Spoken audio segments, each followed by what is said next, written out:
پاکستان ہم یہ کہہ سکتے ہیں کہ جو ایک بیلنس فارن پالیسی جو عمران خان لے کے چلنا چاہ رہے تھے، شاید ابھی تک کے واقعات ہمیں بتا رہے ہیں کہ اس کا زیادہ تر جھکاؤ جو ہے شاید امریکہ کی طرف آ رہا ہے دوبارہ سے، اور اس میں ہم پھر اسی چیز پہ اکتفا کر رہے ہیں کہ شاید چند بلین ڈالر ہمیں مل جائیں گے۔ لیکن زیادہ بڑی بات ناظرین یہ ہے کہ پاکستان کا 30 ارب ڈالر کا نقصان ہو چکا ہے۔ کیا 30 ارب ڈالر کی ہمیں امداد ملے گی، یا جس طرح یونائٹڈ نیشن ڈیولپمنٹ پروگرام کی ایک آنے والی رپورٹ میں یہ بتایا جائے گا کہ پاکستان کی ڈیٹ پیمنٹس کو ری شیڈیول کر دیا جائے، تو حکومت پاکستان کی کیا پرائرٹیز میں وہ چیز شامل ہے، یا کہ پرائرٹیز میں شامل صرف عمران خان ہے، ٹارگٹ عمران خان؟ جو ناظرین رجیم چینج آپریشن کے اندرونی محرکات ہیں، اس میں بھی بہت سارے فیکٹرز ہیں، اور اندرونی محرکات جب ہم دیکھتے ہیں کہ NRO2 کا سلسلہ شروع کیسے ہوا۔ NRO2 کا سلسلہ ناظرین شروع ہوا ایک مشہور زمانہ پریس کانفرنس تھی مریم نواز کی 2019 میں، جس میں انہوں نے بتایا تھا کہ میرے پاس ویڈیوز ہیں، چند اہم لوگوں کی ویڈیوز ہیں، اور اگر کسی نے نیسٹی پلے کیا تو اسے لگ پتہ جائے گا۔ لیکن آج تک یہ نہیں پتہ لگ سکا کہ ویڈیوز ان کے پاس، مریم نواز کے پاس کون سی ہیں، کن کی، اور اس دور میں میں نے پاکستان تحریک انصاف کے وزراء سے پوچھا بھی، احتساب کا عمل اس کو جس طرح سے متاثر کیا گیا، کیسز اس کے بعد سلو ڈاؤن ہونے شروع ہوئے، اور اس کے بعد نون لیگ کے ایک ریلیف کا سلسلہ شروع ہوا۔ نون لیگ کا ریلیف تو یہ چل ہی رہا تھا، پھر نواز شریف اور مریم نواز کے حوالے سے محمد زبیر، بہت کارپوریٹ سیکٹر کا بھی ان کا کافی ایکسپیرینس ہے، سابق گورنر سندھ بھی رہ چکے ہیں، کافی فلوئنٹ ٹاکر بھی ہیں، تو ان کی ایک ملاقات ہوئی تھی، ایک نہیں بلکہ 2 ملاقاتیں ہوئی تھیں chief of the army staff سے، اور ان 2 ملاقاتوں میں انہوں نے معاملات کیا رکھے تھے، کئی گھنٹوں پہ طویل ملاقاتیں تھیں، کافی اچھے کھانے بھی ان ملاقاتوں میں چلے تھے، رات گئے تک یہ ملاقاتیں جاری رہی تھیں، اور ان ملاقاتوں میں جو مطالبات تھے جو محمد زبیر نے chief of the army staff general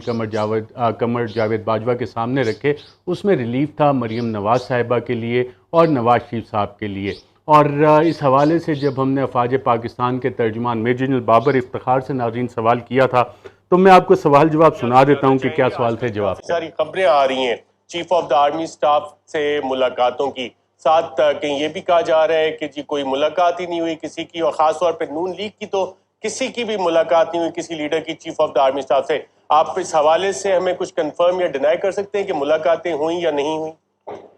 میں اس کی زیادہ ڈیٹیل میں تو نہیں جاؤں گا، مگر چیف آف آرمی سٹاف سے ملاقات کے حوالے سے میں یہ ضرور واضح کر دوں کہ محمد زبیر صاحب نے 2 مرتبہ چیف آف آرمی سٹاف سے ملاقات کی، ایک دفعہ اگست کے آخری ہفتے میں، اور دوسری مرتبہ 7 ستمبر کو ان کی چیف آف آرمی سٹاف سے ملاقات ہوئی، جس میں DGI بھی موجود تھے، اور دونوں ملاقاتیں ان کی درخواست پر ہی ہوئیں، اور دونوں ملاقاتوں میں انہوں نے میاں نواز شریف صاحب اور مریم نواز صاحبہ کے حوالے سے ہی بات چیت کی۔ ان ملاقاتوں میں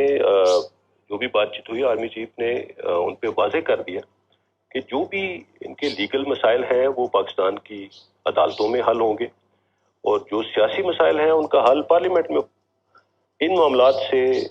فوج کو دور رکھا جائے۔ میں اس بارے میں اس سے زیادہ مزید کچھ نہیں کہنا چاہوں گا۔ جی ناظرین، یہ 23 ستمبر 2020 یعنی ایگزیکٹلی آج سے 2 سال پہلے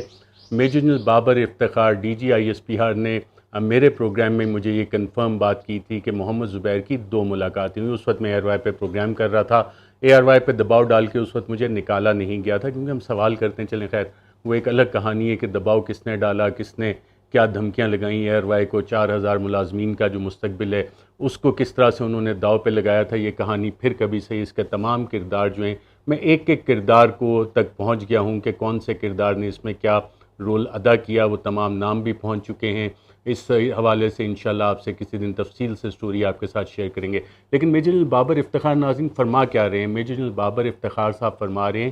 کہ پاکستان تحریک انصاف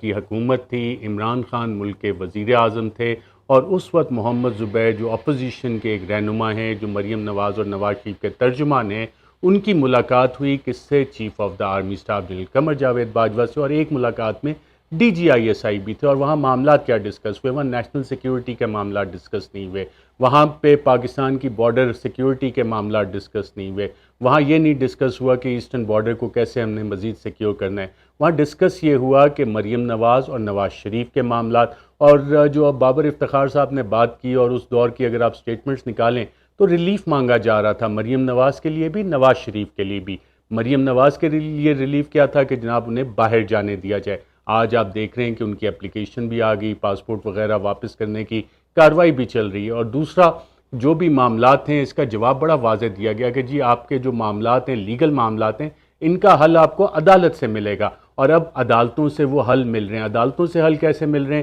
کہ آپ پارلیمنٹ کے ذریعے, جو پارلیمنٹ سے سیاسی سلوشن نکلنا تھا وہ سلوشن بھی نکل آیا. محمد زبیر صاحب کافی کنونسنگ آرگومنٹس دیتے ہیں, بہت فلوئنٹ ٹاکر ہیں, اور میں نے ایک دو پروگرامز میں دیکھا کہ ہماری بھابھی جو ہیں وہ بھی اس چیز کا اقرار کرتی ہیں. انہیں پتہ ہے کہ محمد زبیر صاحب کو شیشے میں اتارنا آتا ہے, اور بہت سارے لوگوں کو شیشے میں بڑے آرام سے اپنی باتوں سے اتار لیتے ہیں. بڑے فلوئنٹ اور لاجیکل آرگومنٹس اگر دینے پہ آئیں تو دے دیتے ہیں. ڈیولز ایڈوکیٹ کا رول بھی بہت اچھا ادا کرتے ہیں, اور مریم نواز اور نواز شریف کے اسپوکس پرسن ہوتے ہوئے جو کردار انہوں نے ادا کیا, اور آج جس کے ثمرات اور جس کا پھل پاکستان مسلم لیگ نواز کھا رہی ہے, اس دور حکومت میں انہیں ایک بھی عہدہ نہیں دیا گیا, ان کی خدمات کو ریکگنائز ہی نہیں کیا گیا کہ اتنے بڑے ریلیف انہوں نے دیے, بیک گراؤنڈ نیگوسیشنز کی, بیک گراؤنڈ میں انہوں نے لابنگ کی. اور اب اسحاق ڈار صاحب ہیں, ان کو بھی ریلیف مل رہا ہے, 7 اکتوبر تک آئیں گے, اور نون لیگ کہہ رہی ہے ہم انہیں وزیر خزانہ بنائیں گے. نون لیگ سے ایسوسیٹڈ چند لوگ کہہ رہے ہیں کہ جی وہ تو ڈپٹی پرائم منسٹر ہوں گے. پہلے بھی خیر ڈپٹی پرائم منسٹر ہی کے طور پہ ایکٹ کرتے تھے,